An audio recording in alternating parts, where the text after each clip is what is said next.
This next song is a really special song that I wrote for Short and Sweet. Welcome to MsMojo, and today we'll be going through the reasons why contemporary music is so bite-sized nowadays.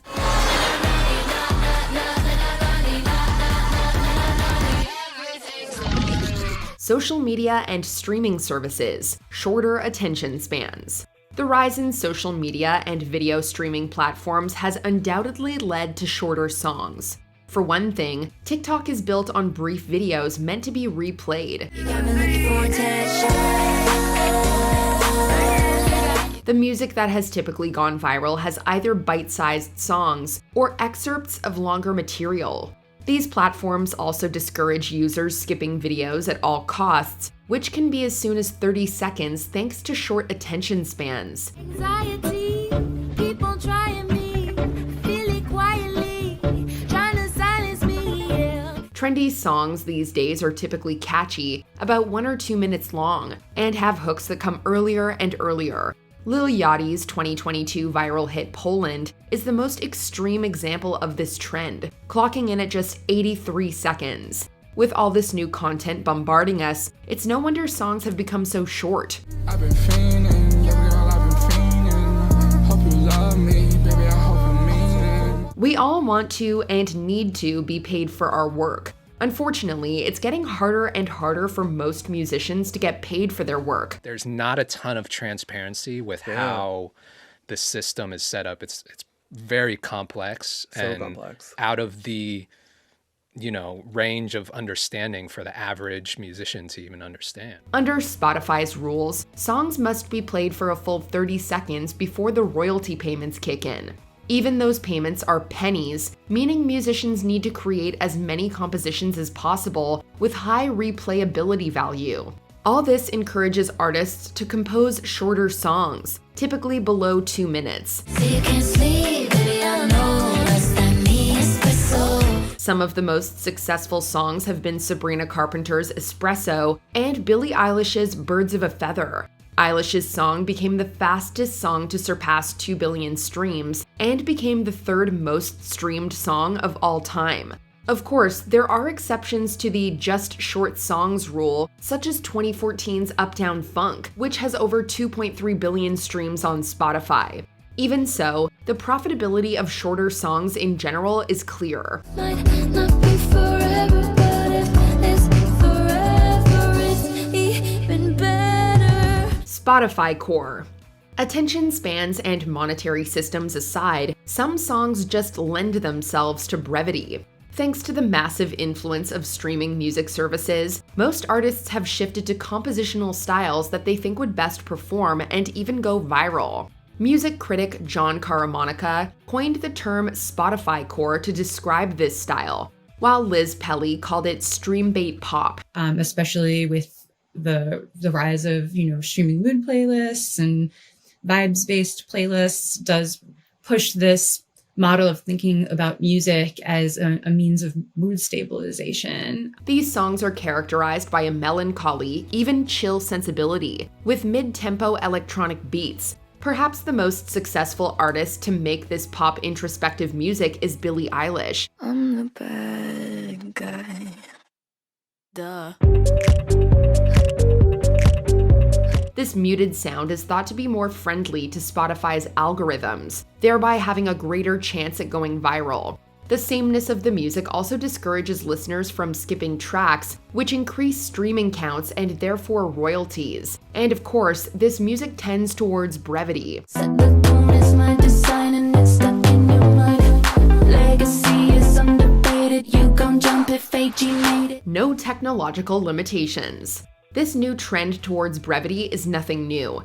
It was, in fact, the norm for much of the early 20th century, for both vocal and instrumental selections.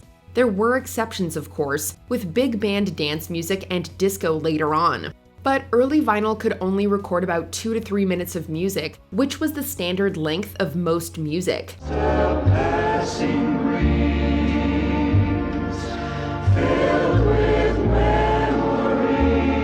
Henry Mancini's Days of Wine and Roses is actually the shortest song ever to win a Grammy Award for Record of the Year, and his instrumental pieces can be just as brief.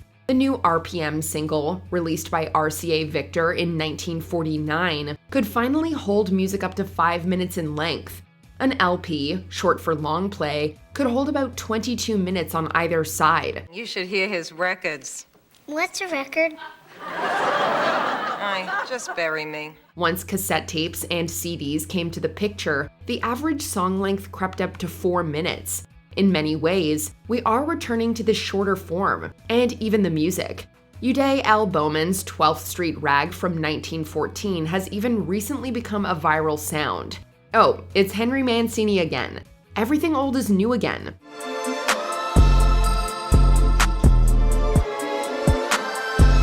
Songwriting Trends, AABA to ABAB form. Of course, shorter songs typically demand a different structure. In the early 20th century, most songs were in AABA style, also called the 32-bar form.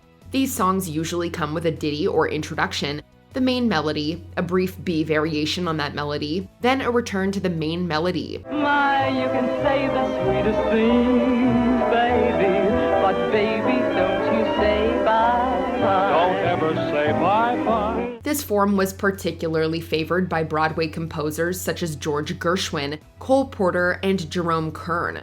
Harold Arlen's Over the Rainbow is perhaps the most well-known song in this format. Way up high, there's a land that I heard of once in a lullaby. The switch to the verse-chorus format of ABAB allowed for more storytelling, but also for longer songs. Nowadays, we're closer to that original hook-based songwriting, except with less melodic variation and more emphasis on the chorus. This tends to make songs shorter than even Tin Pan Alley compositions.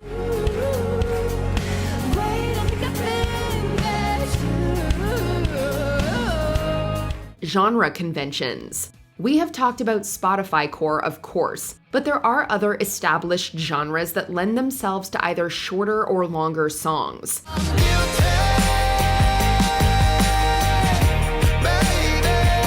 Musical genres that tend to be long include ambient tracks and ballads. And as we have previously mentioned, dance music like big band and disco was invariably long.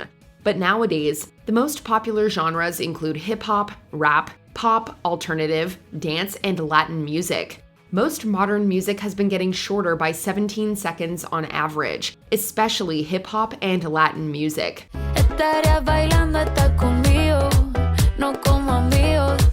A lot of pop music now has massive hip-hop and rap influence, which are now tending toward brevity.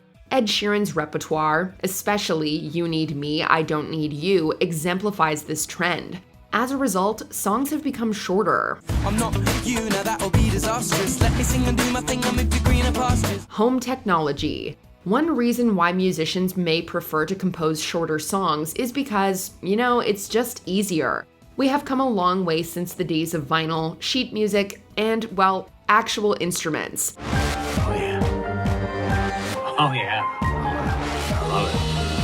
I love it. The accessibility of production equipment and technology has allowed people to make music easily at home. Moreover, it's now possible to write and record even high-quality music at the same time. Making a loop and composing a melody over several tracks is easier than ever in music-making software such as GarageBand. Here you can search by instrument, genre, or description, and the results list shows loops that match your search criteria. With the barrier to entry that low, many amateurs and debutantes' short but catchy songs have a chance at making it as big as seasoned songwriters. As a result, the runtime of these songs has decreased, with even established artists such as Taylor Swift following suit. I'm afflicted by the not knowing, so I look in people's windows. Before we continue, be sure to subscribe to our channel and ring the bell to get notified about our latest videos. You have the option to be notified for occasional videos or all of them. If you're on your phone, make sure you go into your settings and switch on notifications.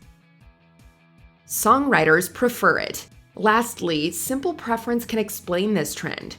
Art is a complex, mysterious process. Many musicians appreciate the excitement and ease of composing short songs. Wait, you wrote that? You wrote that? Okay, that's it. You guys rock and roll positions. What are you doing? What am I doing? We're gonna learn your song. There's a sense of accomplishment, for instance, in completing a song. Moreover, shorter songs lead to longer albums, which give artists more room for creativity.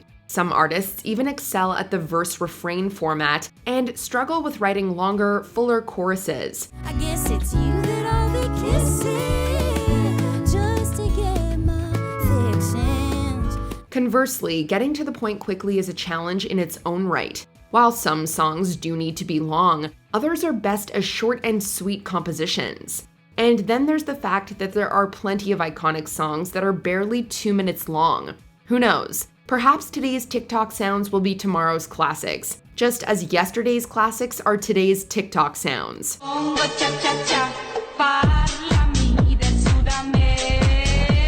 Do you agree with our reasons? Why do you think songs are getting shorter? Let us know in the comments. Thank you. Not a race, guys.